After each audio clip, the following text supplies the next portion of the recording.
This is Newstalk 1590 KVTA. I'm Lynn Fairley. Welcome back to the Lynn Fairley and Fabulous Friend Show.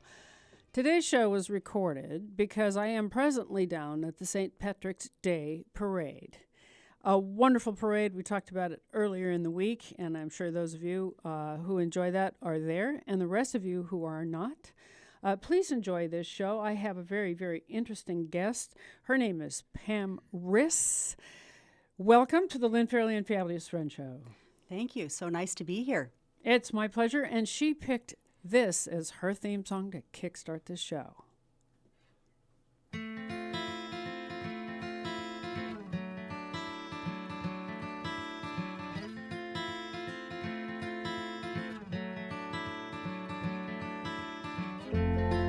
If I ever get around to living,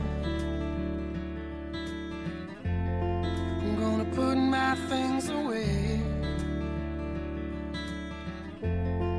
in the drawers and in the closets, and there I'll stay.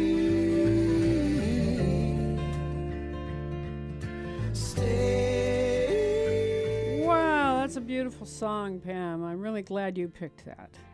Every day you start with John Mayer's a good day, but I'm glad you liked it.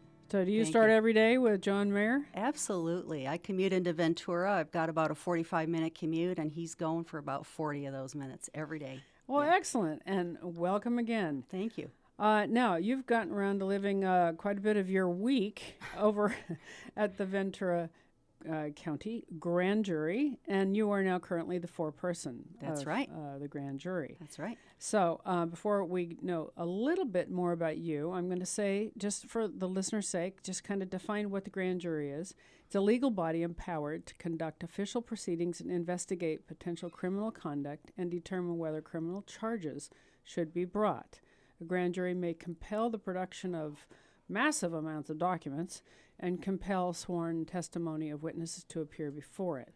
Grand jury is separate from the courts. This is what I want to really make a distinction here. It is very much separate from the courts. Pam's going to explain this better than I, which do not preside over its functioning. It's oddly, the United States and Liberia are the only countries that retain grand juries still, even though some other common law jurisdictions formally employed them. Later on, we're going to get into kind of the origins of the grand jury and the history of it. But right now, we want to know a lot more about Pam Riss, who is here to represent our current grand jury. Tell us about your background, how you got. Let's go way back. Were you interested in debate? Were you interested in politics? Were you interested in communication as a kid? You know, it's a circuitous path. I'm originally from Detroit, and grew up there in the glory days of Motown and all that. Went to school there, got a degree, worked in banking, interestingly. Left that area in the early 80s because the recession had just crashed the place. And came out here working for another bank and traveled internationally. Loved that. But it's always been about analysis and communication. I've been in Ventura County since the early 80s as well, and it's a fabulous place to live. People from my family love coming out here to visit, especially, in this time of year. But it's been a great place to raise a family. I've got a couple of kids I've raised in East County, and have worked, went back and got a master's degree. And In what? from Cal Lutheran in counseling and marriage and family therapy. Oh, So good. kind of made a left turn, but No, that's all right. yeah, I've enjoyed that. So Yeah. I've worked in psych and worked in mental health for a number of years, and I'm kind of semi-retired at this point. So, I'm kind of at the point in my life where it's about giving back and learning more about the community and what I can give back to the community. So you're getting around to living. Getting around to living. A lot of ways to live a life. Excellent. A lot of ways. So you applied for, just like all of you may, and we'll get to that in just a second, as to how you can participate. You can actually have a voice and really make a difference. So you applied for the grand jury, I guess it would have been a year and a half ago? Mm-hmm. Somewhere in there. Right. And right. served an entire year as can we call it a position? Because everybody kind of serves the same way the first year, yeah? As a juror. As a right? juror. Right, Okay. right. So people come from all walks of life. And that's what makes the jury the most powerful, strong, is diversity. Everybody brings something different. We have different lives, different backgrounds. And so we have people come from all over that have done different things. And we all serve as jurors our first year, just kind of trying to figure out how it all works and what we bring. And so, yeah, absolutely. So it is not, let's talk about what it is not, because it can get confused. Okay. And confusing with what you might think of a jury, and that is that you're required to be on a jury, and you show up and you go to court and you sit through a trial. It's absolutely not that. It is not that. And that, when people get that little postcard in the mail, we call that going for jury duty, but it's really what they call petit jury, which is a small jury. And that means that, it's a jury of peers, and you are asked to serve on a jury if selected for a 12-man jury for the length of a trial, which can be a couple days, a couple months. The grand jury is an entirely different kind of animal. It's called grand, which means large. We have 19 members. And Ventura County is a little bit different in that we have 2 grand juries, and most people don't know that. We have a criminal grand jury, which is selected from that same group of people that show up with their little postcards. And if they happen to be there on what I would say a lucky or an unlucky day, depending on your point of view, you could be selected to serve, and that's reviewing the documents and such from the district attorney that you mentioned earlier to figure out if they're going to indict or bring charges against. And they can serve up to 90 days. But we also have a civil grand jury, which is entirely separate, that is kind of the best kept secret around. People have no clue. And we apply and go through an interview and vetting process, and then we serve for 1 year, and we have the option to return for a second year. Now, when you say it's the best kept secret, that's a shame, and that's partly why we're doing the show today, is to make sure all of you out there in all of Ventura County, the farthest reaches, it's a big signal, this radio station, know that you can be on this civil grand jury and you may apply. I think you're going through a recruiting process right now. We are. We actually have been trying to get the word out there. We go and do speaking engagements all around the community because we want to educate people about the grand jury. And as you say, we want to have people realize that anyone can be on the grand jury. So we like to have people from all walks of life, all parts of the county. The county is very, very diverse. And, we joke and say we don't want to have 19 retired police officers from Simi Valley, and we don't want to have 19 retired teachers from Ventura. We like to have a nice mix from all around the county. So we're trying to get the word out. The deadline is April 7th. And, yeah. You were saying there was an op-ed recently in a newspaper. Talk about that a little bit so they get the idea of how actually incredibly interesting this is. Sure. We were all very entertained, I guess would be the word. Back in January, there was an op-ed piece that appeared in one of the Orange County papers, and they had kind of a pro and a con. And one of the writers suggested that grand juries were nothing more than glorified civics classes for senior citizens. That's so not true. So not true. So, that's kind of a real misnomer. Just because the reality is that a lot of the people that serve on the grand jury are seniors, for the simple reason that people who are younger are raising families and pursuing careers, and they don't have the time available to put in 30 plus hours a week, which is what we do.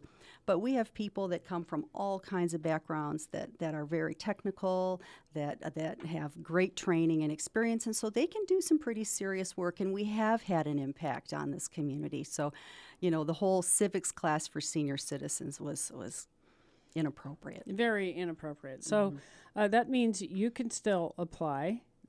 You don't necessarily have to have a scientific or a technical background at all. You could just be interested in doing something brand new, so you don't have to come with any experience or a degree in this, that, or the other thing. Not at all. Not at all. Because you're a microcosm of the community. So the more diversity, in terms of age and color, anything, and culture, the better. Because the more diverse this particular group is, the more they're going to represent the entire community. So if someone out there is interested in doing this, how do they go about applying? Okay. We have a website. Ventura County website has a section. If you look in departments, there's grand jury is listed. And if someone wants to tap on that, they can go to the grand jury section and find an application and just fill it out. And it's some pretty basic information. We just want to know a little bit about you, what makes you interested, what kinds of things have you done, where do you live, etc. And it's pretty straightforward, just a couple pages, and you can send that in through April the 7th. What's the website again? The whole thing? countyofventura.org. Well, if you just go on Google and say Ventura County, then you can see the official website and click on there. It's pretty easy to find. Okay, and then click through the grand jury, and they get the application. Click through and to then grand jury. Email it, just submit it online. Most people print it out and write it and just fill it out. But yeah. And can mail it? You can mail it, hard copy, or you can just fill it out electronically and submit it that way. Now, I've been in these chambers, and I brought one of the judges with me to an open house. You had one yesterday. And the judge was shocked to see that your chambers were better than his chambers over there at the courthouse. They're very luxe. Oh my gosh, you guys have the best chambers probably in the whole entire county, maybe even included Santa Barbara. Well, I hate to tell you, we have, I don't know if I want to say hate to tell you, we have the best chambers probably in the whole state. You know, we do go to functions and do trainings and such all around the state and meet people everywhere, and it's almost embarrassing.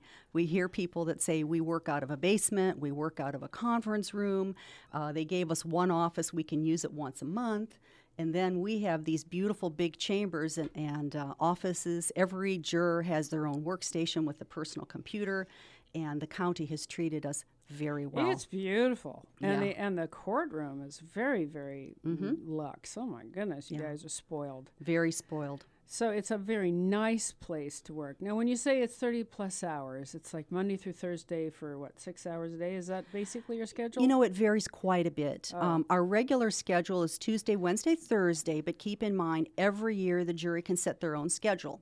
We kind of reinvent ourselves every year. For last year and this year, Tuesday, Wednesday, Thursday, we have meetings in the morning, and in the afternoons we do things like briefings. We have people come from, for example, the district attorney, the sheriff, the CEO, all the supervisors from the Board of Supervisors, different agency heads, et cetera. They come in and they brief us, city managers. So they come in and they brief us, or we may go out there. So the afternoons are spent with those things. Then once we get through the year a bit and we are active with our investigations and we're writing reports, then we have a little longer days. So it kind of, 3 days a week, 4 days a week. Yeah. Yeah, that's really easy to manage. And I believe, correct me if I'm wrong, there's a stipend of some sort. You make a little bit of money and you're paid mileage for driving, that sort of thing. Exactly. We're essentially volunteers, but the county pays us a stipend of $25 a day plus mileage at the IRS rate. So, yeah. So it's a little bit of your gas money or your Absolutely. gas. Okay, but what's interesting is the people you meet, the people you work with, and the impact you have. It's truly interesting. You may not think so, and I don't know why it's a well-kept secret. Because, for example, tell us about the great success you've had with a no-kill shelter as one of the topics that, just to give an example of the type of things you might address. Okay. Back in 2011-12, the grand jury decided to take a look at the Ventura County Animal Services in the shelter. There was a lot of concern about the idea that we had a kill shelter. So we went out and took a look, did a lot of interviews, visits, research, etc. And they found some things that were, pretty disturbing. We found that 30% of the dogs were being euthanized. 65% of cats were being euthanized. We found that they had one vet who was so horribly overworked, they had to outsource a lot of the work.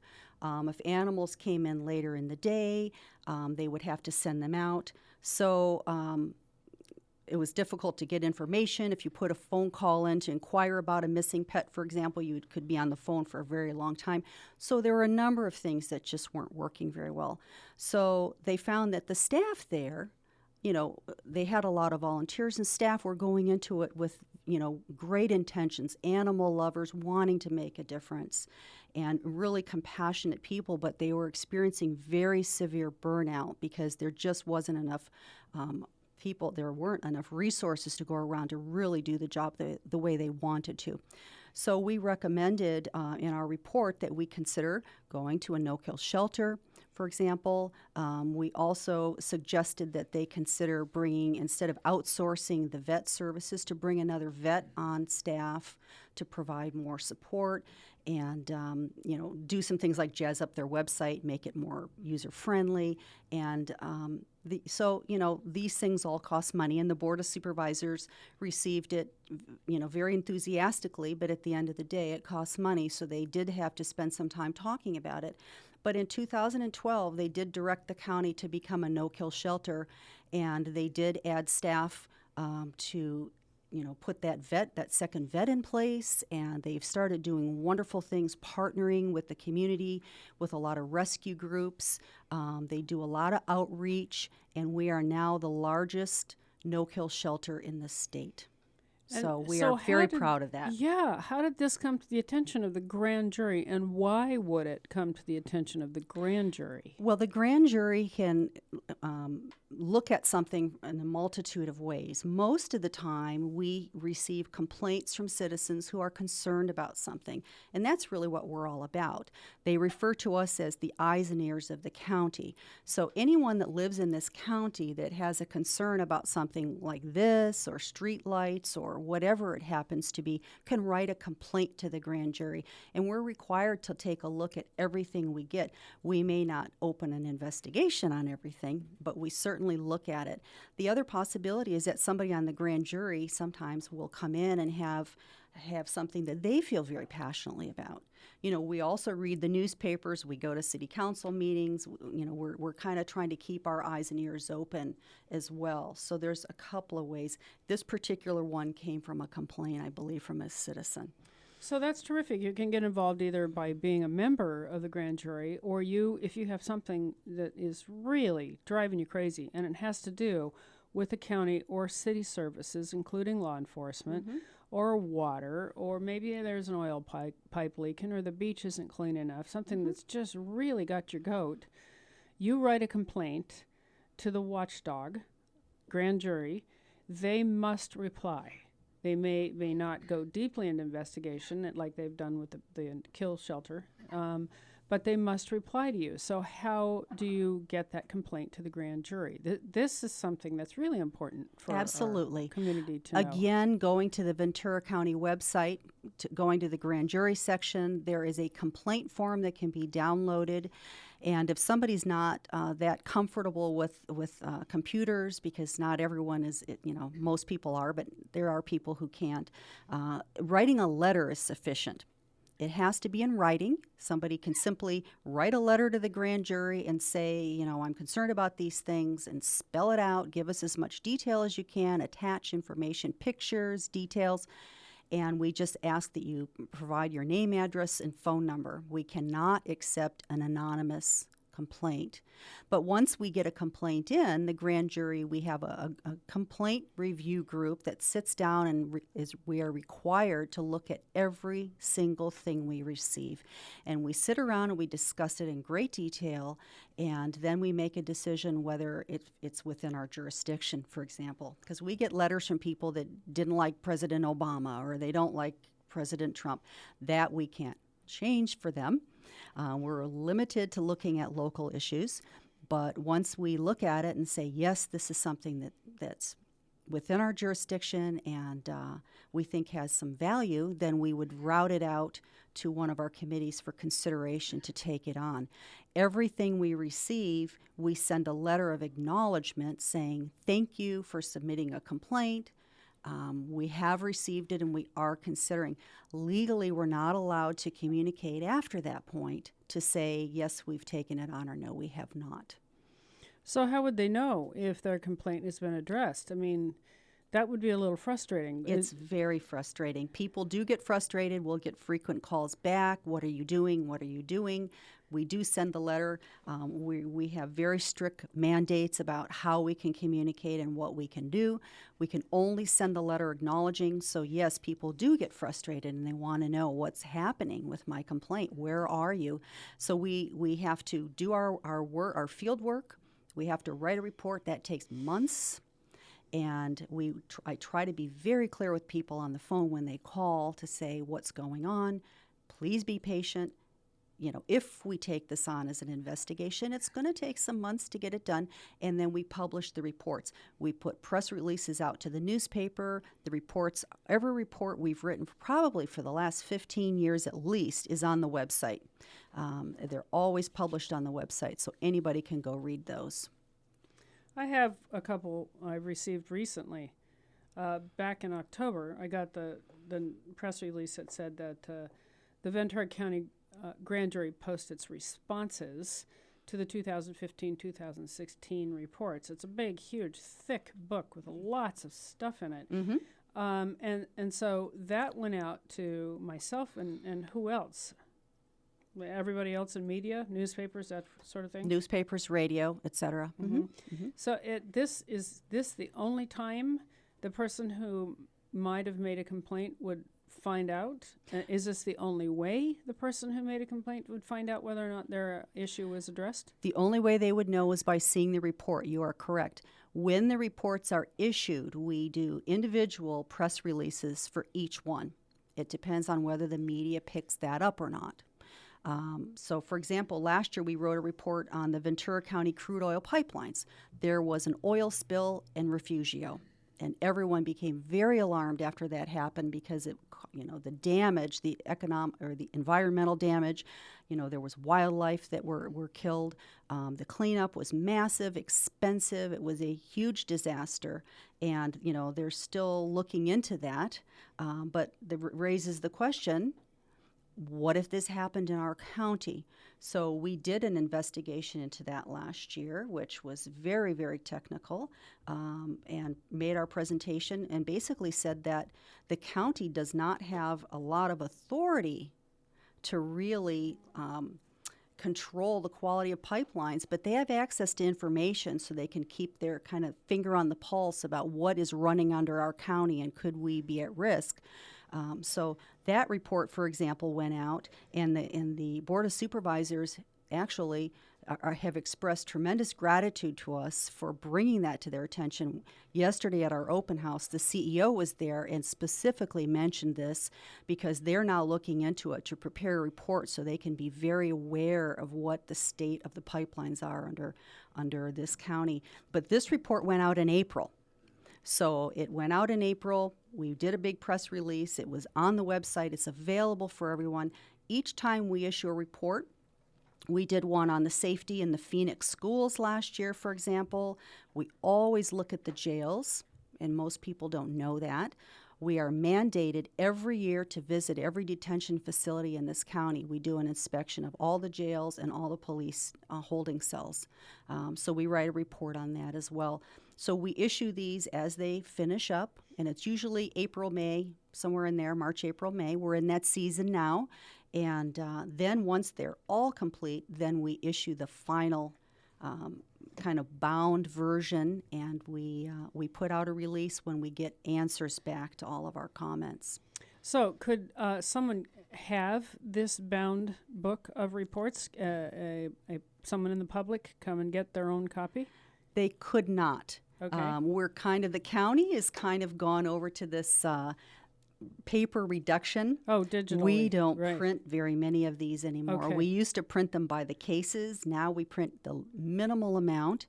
There are a few available, but we try to limit that. Everything's digital now, so we really encourage people to go on the website. So they could go to www.ventura.org/grand-jury, and there not only the reports, but the responses are there, as well as those of the prior years. So you can access that without any trouble, not a passcode or any issue. Nothing. No, it's very easy. You're a scientific type, you're interested in the crude oil pipeline report that you'll find on that website, as well as all the rest of them.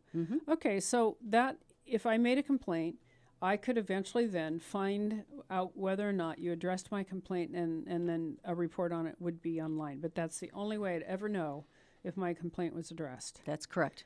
Now, why? I mean, is that because you would get like 100 calls a day and emails and what's going on and just too much, let's say, protest, if you will, if you were responding to and having to call back and emailing and talking to all the complaints that came in? Is it just too time consuming? There would be a deluge, but but the mandate does say that we are not allowed to respond, correct? Okay. Huh. It's very frustrating for us. I just want to make that clear. I bet it's really frustrating. So I got another one just the other day, March 2nd, actually. So I don't know if this was a complaint, but it says the Ventura County Medical Center accreditation status. The 2016-17 grand juries issued a report on the accreditation status of the Ventura County Medical Center. It's a condition for hospital licensure in California and for reimbursement by the federal government for services provided to patients insured under Medicare or Medi-Cal. Now, without accreditation, a hospital would have to close. The report includes the Medical Center Santa Paula Hospital and related outpatient facilities. Basic accreditation is by the Joint Commission, formerly known as the Joint Commission for Accreditation of Healthcare Organizations. So at the last full survey in June of 2014, this hospital was approved for 3 years, the maximum allowed. Subsequent follow-up reports have demonstrated satisfactory performance. Hospitals may voluntarily seek accreditation from other national organizations. The medical center has sought and received accreditation from at least 3 others. These reports reveal a pattern of continuous improvement in the quality of care right here in Ventura County. Now, do you know if this started out as a complaint, or was it just an accreditation procedure? This did not start out as a complaint. This was something that we were looking at and saying we want to know what the quality of our med center is and their accreditation. Are they doing the minimum? Are they well received? And we were very pleased to find out that they go out of their way to get additional accreditation, which speaks very well of them. It does indeed. And I'm happy to know our hospital's in good shape. All right, at this time in my show, every single time, we break with the Shoemaker Brothers, and I thank a veteran and tell you a little story. We'll do that right now.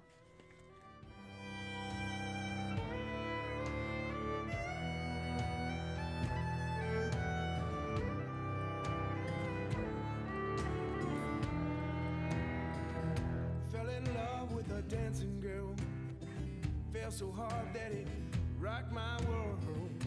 Headed off to a place in Iraq, and that man that she loved never made it back. Take me out. All right, I have a story from a listener. I love this, and I encourage you all to email me and hit me up on Facebook. Lynn Fairley is spelled L-Y-N. Fairley, just as it sounds, F-A-I-R-L-Y. And send me a message there or your stories. I got one by email from Brent Jackson. Born December 28th, 1919 in Miami, Arizona, Solomon Brant Jackson spent most of his early years working on the family's farm and later as a chief in a local hotel. Grew restless and set out to California, where he caught a bus, headed to the state of Washington, where he thought he'd get into the logging business. But young Solomon, at 18 years old at the time, had change of heart and would find himself enlisting in the Marine Corps at Camp Pendleton, San Diego. Finished basic training later and was sent to China for a brief stint. Can you imagine that? So let's see, he is 29, so it's like 1927. He's in China. Wonder what it was like there then. So then December 7th, in 1941, our vet of the day, Solomon, was coming off guard duty when the first Japanese planes attacked. While on his way to get breakfast, he and his buddy were strafed by Japanese Zeros. Now, that's an airplane. In fact, you can see a Japanese Zero. There's one completely restored at the Commemorative Air Force Museum right here in Camarillo. By pushing his fellow Marine to one side and diving to the other, that was the only thing that saved their lives. Ran to the armory where a captain ordered him and some other men to follow him to Hospital Point. It was here that Solomon, some other Marines, and sailors would set up a position to fire automatic weapons at the incoming aircraft. They were trying to give cover fire to wounded soldiers and sailors coming over from Ford Island. He performed well in his first battle, but there was a lot more to follow. After Pearl Harbor, now promoted to sergeant, was sent back to San Diego and later sent up the coast to Port Hueneme, where he would train Seabees in preparation for landings in the Pacific. It was here while on a blind date that Solomon Jackson fell in love with Doris, who has an amazing story herself, actually. Doris Navarro, a blind date that would lead to 64 years of a fantastic marriage. Before being shipped out to Australia in 1942, Jack and Doris would marry. Jack would participate in the landings at the Guadalcanal and Okinawa, all with the 1st Marine Division, and Jack would be awarded the Bronze Medal and later receive the Purple Heart. So now he was a Master Sergeant. By war's end in 1945, Jack and Doris would be reunited and spend the rest of their lives together. Jack would make a career in the old business while Doris would work part-time in the Satakoy packing house. The rest of her time was spent raising their sons. They built a house on Linden Drive in Satakoy in 1953. They were two very strong-willed, loving, and tough people. How tough? Well, in 1962, Jack had to have his teeth removed, so he came off work at 7 o'clock one Tuesday morning, showered, went to the oral surgeon, had every single one of his upper teeth pulled. Went home, straight to bed, got up at 11 p.m., went back to work. The next day, Wednesday, came home, went to the surgeon, and had all of his lower teeth pulled. Came home, went to bed, and went right back to work. That's pain tolerance. Oh, my word. Doris, unfortunately, contracted cancer in 1982 and would lose a breast because of it. She would survive cancer and go to live on 24 more years. Doris and Jack loved music and the family, but they both had a real passion for growing flowers. Their favorite were roses, orchids, and they both instilled in their sons the importance of hard work and sacrifice. Believed in saving up before buying items and having a plan and follow through. And that no matter how strong, talented, or bigger the opposition, don't let anyone ever outwork you. Win or lose, always be a person of integrity. Doris Navarro Jackson passed away April 25th, 2006, and her husband Solomon Jack Brant Jackson passed on March 7th, 2014. Now, this is not a unique story for this time period. There were many Dorises and Jacks who led similar lives at this time. Tom Brokaw highlighted in his book of 1998, These Were the People, the Greatest Generation. Brant Jackson, thank you very much for emailing me your personal story. I love to have stories of veterans and their families in our county. Doris has a whole incredible story all of her own, so I might talk about Doris at another time. One more veteran I want to highlight is just a wonderful story. Once an orphan, Nadja West will become the first black female 3-star general. Okay, now this actually happened last year. On Tuesday, February 9th last year, Lieutenant General Nadja West was honored in an official ceremony formalizing her promotion to 3-star general, making her the first African-American woman to achieve that rank in the United States Army. And I have a picture of her. She's just adorable. She is also the highest-ranking woman of any race ever to have graduated from West Point. Ever.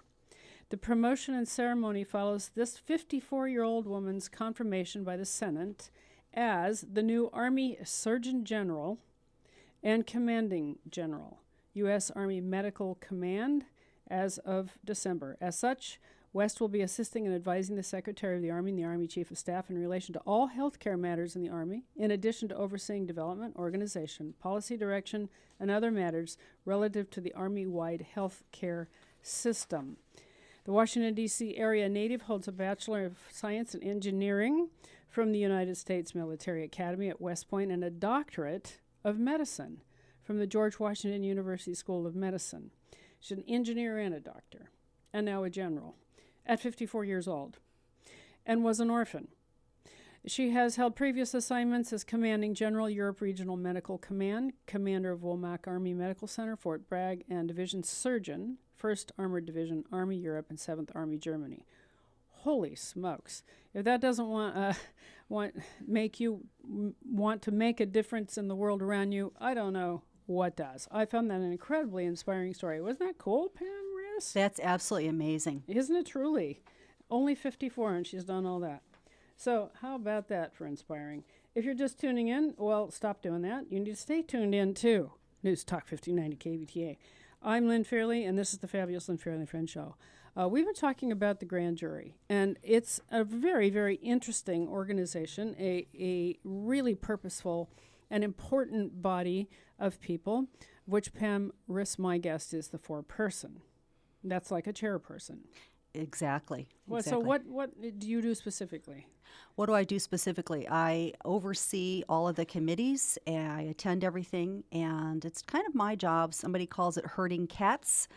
Nice way of looking at it, but it's quite often the best description. Just making sure that everybody's on task, that people that are struggling get somebody to jump in and support them, that everybody's kind of moving in the right direction. So it's just oversight, really. Do you provide cat foods and cat treats? No, I do. It's a really lovely place. I don't mean to, joke around. It's probably not an easy job. No, it's not an easy job. But, a lot of the people that come in, as I mentioned earlier, are older people, starting in mid-50s and up. Our eldest juror, I hope he doesn't mind me sharing this, is 92. Wow, good for Wow, him. How about that? 92 years Love old and that. puts everyone to shame. Well, great. Really lovely man. But a lot of people are used to kind of being loners, doing things on their own, writing, looking into things. So this is a very, very collaborative process where everyone has to work together.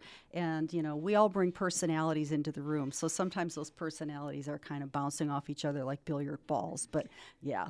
Well, but if you're 18 and you're interested in politics, maybe you want to study this in college, can you apply and be a part of the grand jury as a young man or woman? Absolutely. Good. I wanna appreciate make you that bringing clear. that up. I Yeah. appreciate you bringing that up. To be on the grand jury, there are a few requirements, and one is you have to be at least 18 years of age, and you have to be a citizen of the county, and we ask that you have lived here for at least 1 year. You have to have a working command of the English language, and they ask, and this is a very high mark here, average intelligence and fair character. So, we are just everyday people, and we come from all over different backgrounds. We really would love the idea of having some young people on the jury. It's usually a time problem, but hey, if somebody was a night student or a college student and they wanted to learn more about government, it would be a fabulous experience. Because a lot of times I notice in this world today, people feel very, very overwhelmed by what they hear going on in the world, and they don't know how they can make a difference, and they feel powerless. And it's a really wonderful opportunity to say, what can I do for my community? How can I learn more about it? And how can I make a difference? Because we look at so many different types of things. So it could be a really great experience for anyone, and a young person for sure. So let's have someone 18 or 19 sign up. All right? You go to the Ventura County website, ventura.org/grand jury. You'll find an application there. Write it, mail it, send it, submit it, email it, and then you come in and do what? You have an interview? What happens after that? Okay, what happens is all of those applications go to our jury services area. When you have your jury duty day, it's that little office right next to you. And they take every one of those applications, and they have to do a DOJ vetting process. So they do background checks on everybody. Once they pass those, they send them over to us. Those of us who are leaving the jury next year, we set up interviews and bring everybody in for interviews probably the last couple weeks of April. And then we kind of screen and do a little summary, and we send that over to the presiding judge. And the judges look through that, and they might call a few people in for interviews. And somewhere around end of May or June, then we send out letters. So it goes through a few hurdles.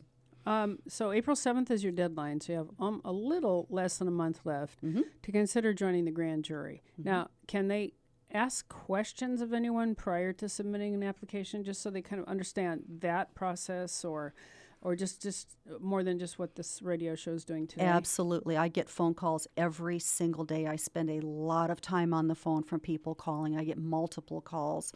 People are interested and they want to know. They have questions like, what if I'm going on a vacation? You know, does that mean I can't be on the jury? What if I'm part of a club and I need to go to a meeting on Friday? Or, you know, maybe I don't have a college degree. Are you interested in somebody like me? So we get a lot of those types of questions. And the general number of 477-1600 is the grand jury number. And when I'm at my desk, I pick those right up and talk to people. And if not, I call them back the same day. So that's in the 805 area code, 477-1600. 805-477-1600. Call up Pam Riss. Make her phone ring and ring and ring and ring from now until April 7th. 805-477-1600. And be a member. And no, you don't have to have a college degree. And I imagine you give time off for illness and a little vacation or a wedding or something like that. Absolutely. I It's mean, flexible. we realize that people are volunteers and we have lives, we have families, we have medical appointments, vacations, things like that. And so people do what they have to do. Do you have to have a minimum number present to make any kind of decisions or recommendations? It's a majority or simple majority, depending on. So Okay. half plus one, usually. There you go. Yeah. Okay. Now, I have something to share about the origins of the grand jury. I thought it was pretty amazing. The first instance of a grand jury can be traced back to the Aziz of Clarendon in 1166, an act of Henry II of England. Henry's chief impact on the development of the English monarchy was to increase the jurisdiction of the royal courts at the expense of the feudal courts. Itinerant justices on a regular circuit were sent out once each year to enforce the king's peace, quote unquote. To make the system of royal criminal justice more effective, Henry employed the method of inquest used by William the Conqueror and the Doomsday Book. In each shire, a body of important men was sworn to report to the sheriff all crimes committed since the last session of the circuit court. Thus originated the more recent grand jury that presents information for an indictment. The grand jury was later recognized by King John in Magna Carta in 1215 on demand of the nobility. The grand jury can be said to have, quote-unquote, celebrated its 800th birthday in 2015, so it's 802 now, because of a precursor to the grand jury is defined in Article 61, the longest of the 63 articles of the Magna Carta, executed on the 15th of June in 1215 by King John and by the barons. The document was primarily composed by the Archbishop of Canterbury. He and Cardinal Hugo de Sancto Caro developed schemas for division of the Bible into chapters, and it is the system of Archbishop Langton which prevailed. He was a Bible scholar, and in the concept of the grand jury, the concept of the grand jury may possibly derive from Deuteronomy 25.1. Quote, if there be, quote, right out of the Bible, Deuteronomy 25.1. If there be a controversy between men, and they come unto judgment, that the judges may judge them, then they shall justify the righteous and condemn the wicked. King James Version. Thus, the grand jury has been described as the shield and the sword. How about that? Did you know that?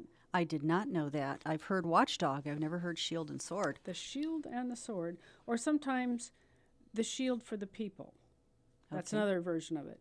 And this is from abusive indictments of the government or malicious indictments of individuals, and as the sword of the people to cut away crime by any private individual or cut away crime by any public servant, whether in the judicial, executive, or legislative branches. Okay. So that's the origin and the history. You may take that back to the grand jury, and it's continued in this little second bit right there.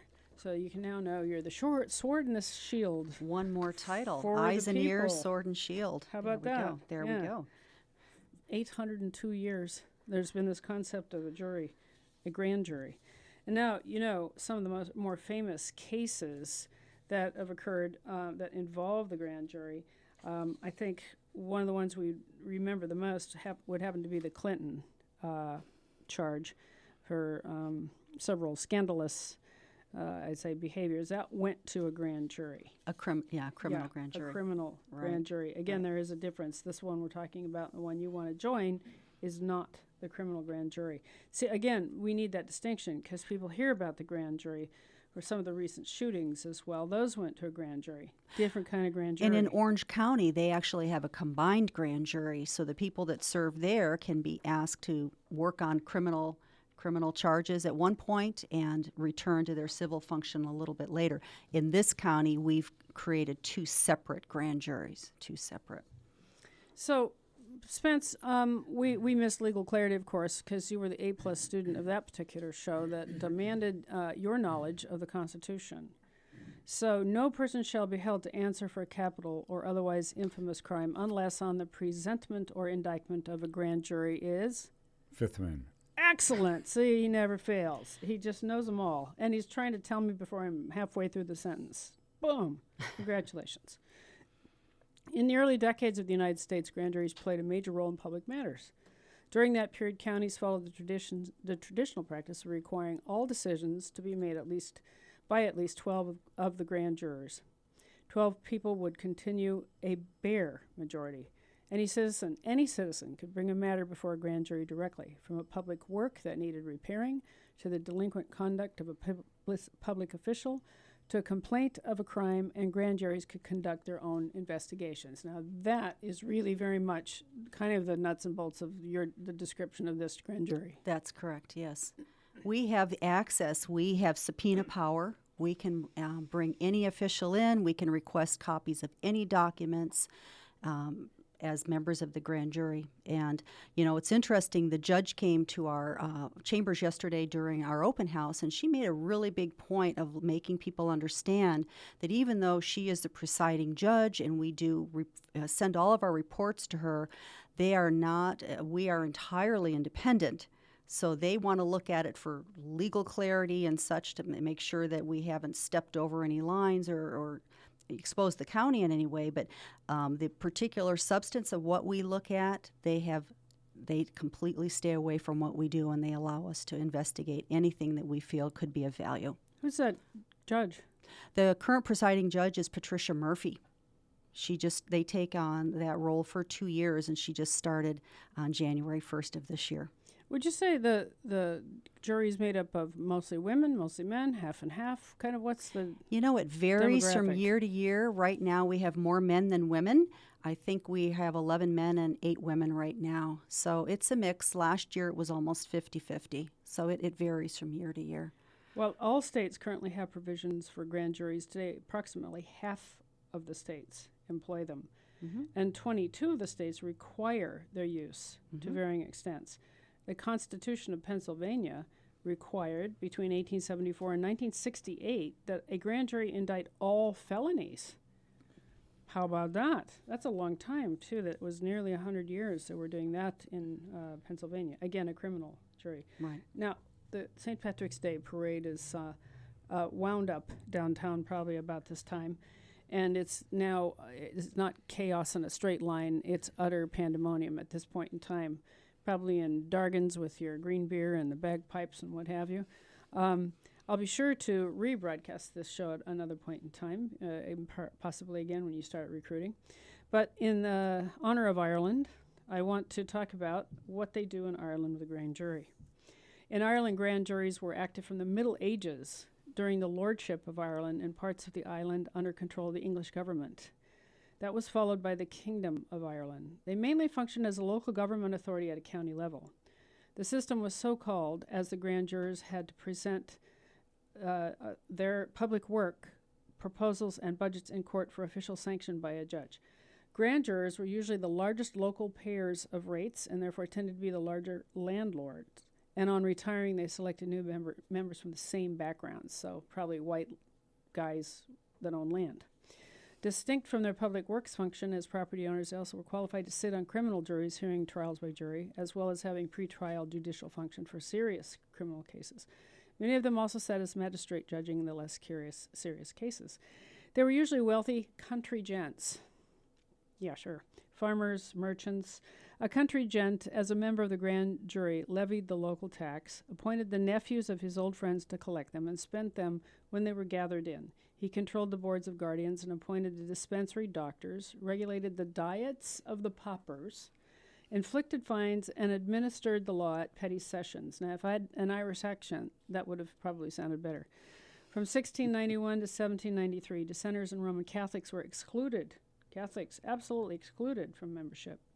The concentration of power and wealth in a few families caused a lot of resentment over time in Ireland. The whole local government system started to become more representative from the passing of the municipal corporations. Grand juries were replaced by the democratically elected county councils by the Local Government Act 1898 as regards their administrative functions.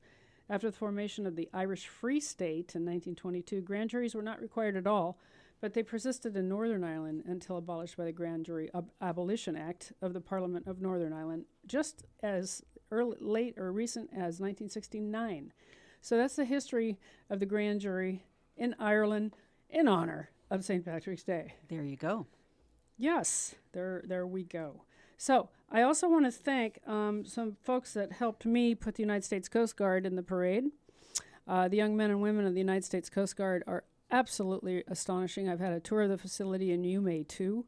They operate the Black Tip, the only cutter we have in our area, from Point Magoo all the way up to Morro Bay. That's their territory, and they have to tour that. They go out for days on end, all day, 24/7. So I know you've been hearing recently my safe boating PSA, public service announcement, and so this is the time of year when we're getting ready to go out boating. The Coast Guard is open. You may have a tour. They have a big expo coming up in May. It's a safe boating expo. It's so much fun. All kinds of vendors are out there. You can tour the boats, you can see the helicopters, and you can meet the Coast Guard. There were a couple people that helped me put them in the parade, so I want to shout out to the Montecito Bank for helping them, for giving them breakfast. Yes, we had breakfast at the Busy Bee Cafe, another wonderful place. I hope you attend. And the wharf right down here, that massive, it's pet food, it's the boot barn, it's country western clothing, it's, well, boots and gear and saddles and ropes and everything you could possibly need. The wharf. Thank you very much for donating and making it possible for the United States Coast Guard to be in the parade. And by the way, they give a 10% discount to the military. Have you been down to the wharf? It's an amazing place. Beautiful, fabulous place. Yeah, it really is. So they also participated, and I wanted to thank them. How much time do we have, Spence? Are we coming down to kind of the end here? A little bit? Yes. Spence, have you been to the wharf? Numerous times. Yeah. Yeah, we've done. The wharf has been there for like 80 years. Has it and really? used to literally be at the wharf, and then they moved it up to its current place. And they are, if you want good-looking cowboy boots, go to the wharf. You want Levi's, you want Pendleton, something unique, you will find it at the wharf. And if your horse is hungry, you can feed it at the wharf. Every pet food in the world is there at the wharf at a really, really reasonable price. Good, and you know they have something for your cats. Well, there we go. Yeah. They may. So, Pam Riss, thank you very, very much for coming to the Lynn Fair and the Fabulous Friends Show. Do you have a parting shot for us? Would you like to say one more time what the application process is, when and how, for anyone who just might have tuned in? Absolutely. We are accepting applications now for the Ventura County Civil Grand Jury through April the 7th. You can get an application online by going to the county website, fill it out electronically and submit it, or print it and send in a hard copy through the mail. We are looking for anyone in this county who is over the age of 18. We would love to have some younger people. You have to be a U.S. citizen, live in the county for 1 year, speak English well enough to be able to read documents and write reports. And we would love to have you. So please consider sending in an application. Or call. Or call. 477-1600. 805. There you go. 477-1600. Pamela answers the phone. What was, is there one thing that happened to you, besides becoming the foreperson, or a really interesting or crazy or outstanding event that had happened to you in this last 2 years you care to share? Anything really, really unusual? Unusual? Well, one thing that I would say is that as grand jurors, we have the opportunity to see so much of what goes on in this county. And we got to tour the search and rescue group last year and see all those wonderful helicopters that they use to go out and rescue people. And it was really awesome. We toured the airports. We did tours through the harbor. So you really get a sense of all the wonderful things going on in this county. It's a beautiful place to live. That's a great point. So you're not just sitting in the chambers all day long writing reports. You're out and about and you're visiting things, and That's you right. get to see a lot of how this county works. Absolutely. Absolutely. Excellent. Thanks again very much for coming on the Lynn Fairley and Fabulous Friends show. My pleasure. Happy to be here. Thank I'll you. support you with your press releases, and I wish you and your jurors, your cats, well. Thank you. Thank you very much for listening to News Talk 1590 KVTA.